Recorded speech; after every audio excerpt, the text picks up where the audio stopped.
Friends, welcome to my channel. இப்போ வந்து shortcut some பார்க்கலாம். எல்சிஎம் அண்டு ஹெச்சிஎஃப் இதை வந்து எப்படி ஈஸியாக ஷார்ட்கட்டில் போகலான்னு பார்க்கலாம்.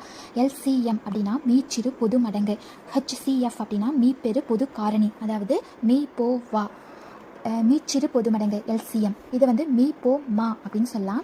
இப்போ வந்து எல்சிஎம் ஃபஸ்ட்டு பார்க்கலாம். இங்கே என்ன வேல்யூ கொடுத்துருக்காங்க? 2 × 3 × 5 × 7, அதுக்கு அப்புறம் 3 × 5 × 7 × 11 இந்த மாதிரி வேல்யூ கொடுத்துருக்காங்களா? ஃபஸ்ட்டு என்ன கொடுத்துருக்காங்களோ அந்த வேல்யூவை எடுத்து எழுதணும்.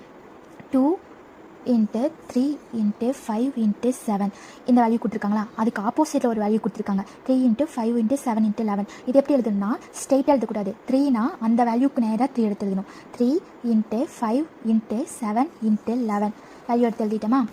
இங்கே எல்சிஎம் அப்படின்னா காமனாக இருக்கிற நம்பர் இல்லை, இருக்கிற நம்பரை நம்ம அப்படியே எடுத்து எழுதணும். அதுதான் அதோட வேல்யூவே. இங்கே என்ன கொடுத்துருக்காங்க? இங்கே 2 கொடுத்துருக்காங்களா? அந்த வேல்யூ நம்ம எடுத்து எழுதிக்கணும். இங்கே என்ன கொடுத்துருக்காங்க? காமனாக இருக்கிற நம்பரை எடுத்து எழுதிக்கணும். அப்படியே என்னென்ன நம்பர் இருக்கோ அதை வந்து நம்ம அப்படியே எடுத்துக்கணும். இங்கே 2 இருக்கா? எழுதிட்டோம். இங்கே 3 இருக்குது, 3. இங்கே 5 இருக்குது, 5. இங்கே 7 இருக்குது, 7 இன்ட்டு இங்கே என்ன இருக்குது? 11 இருக்குது. இதுதான் இந்த சம்மோட ஆன்சர். இதுதான் எல்சிஎம் பார்த்தோம். இப்போ வந்து ஹெச்சிஎஃப் பார்க்கலாம். ஹெச்சிஎஃப்னா மீ பெரு பொது காரணி, அதாவது மீ போ வா.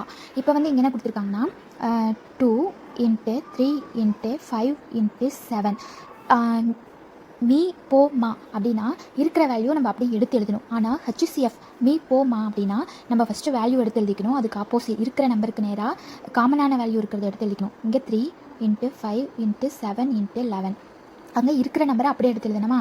இங்கே வந்து அப்படி கிடையாது. ஹெச்சிஎஃப்னா என்னென்ன நம்பர் காமனாக இருக்கோ அந்த நம்பர் மட்டும் தான் எழுதணும்.